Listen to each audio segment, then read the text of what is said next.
Bonjour, cet exercice 3 de la partie commune reprend le thème vert, grandeur et mesure, avec des calculs de volume, de la proportionnalité. Il y a le théorème de Pythagore qui va intervenir aussi dès l'exercice A. Alors, on doit calculer le volume de cette poutre-là, qui a la forme d'un prisme droit à base de triangle équilatéral. Le volume d'une poutre ou le volume d'un prisme, c'est l'aire de la base, si je le remets ici. Volume du prisme, c'est l'aire de la base fois la hauteur du prisme. La hauteur du prisme, elle est donnée, elle est ici 25 décimètres.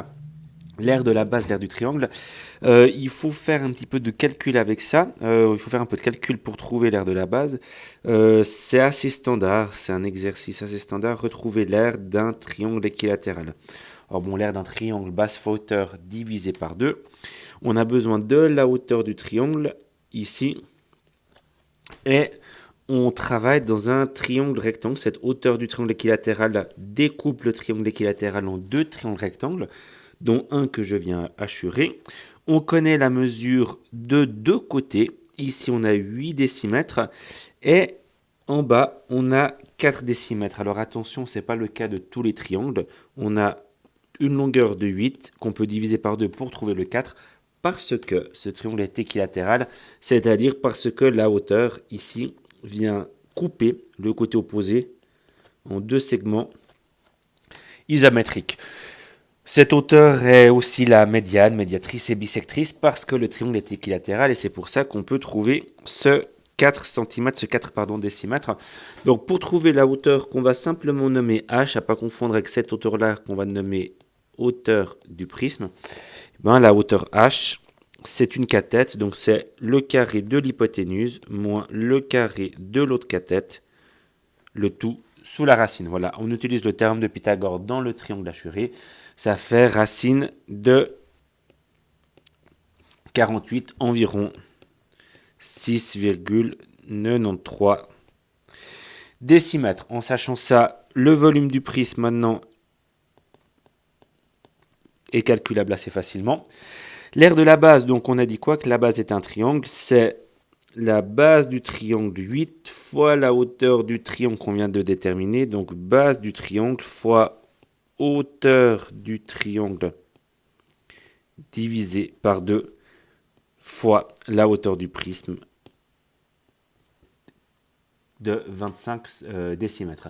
Et on trouve environ 692,8 décimètres cubes, 692,8 décimètres cubes.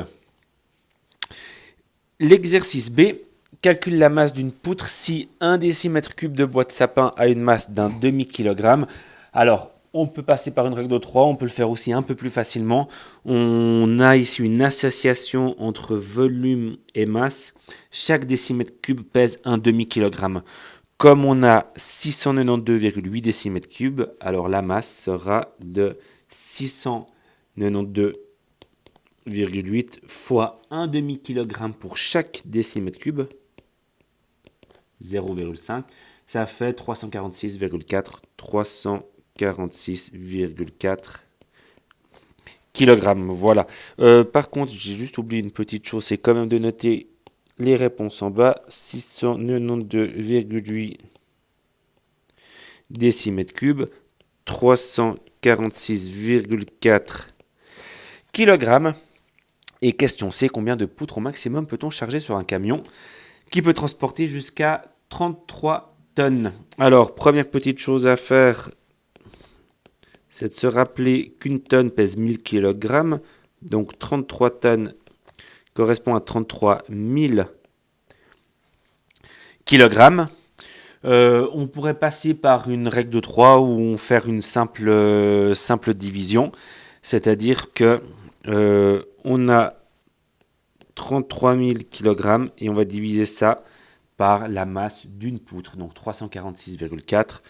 346,4. Et ça donne environ 95,3 poutres. La question est claire, combien de poutres au maximum peut-on charger? Évidemment des poutres complètes. On va arrondir cette valeur-là à 95 poutres. Attention, on n'arrondit pas à 95 parce que on a ici 1,3. Même s'il y avait eu 1,9, on aurait aussi arrondi à 95 parce que on est en dessous des 96 poutres. Donc la réponse, on peut transporter jusqu'à, on va l'écrire, hop là, 95 poutres. Voilà. Et cet exercice 3 est terminé.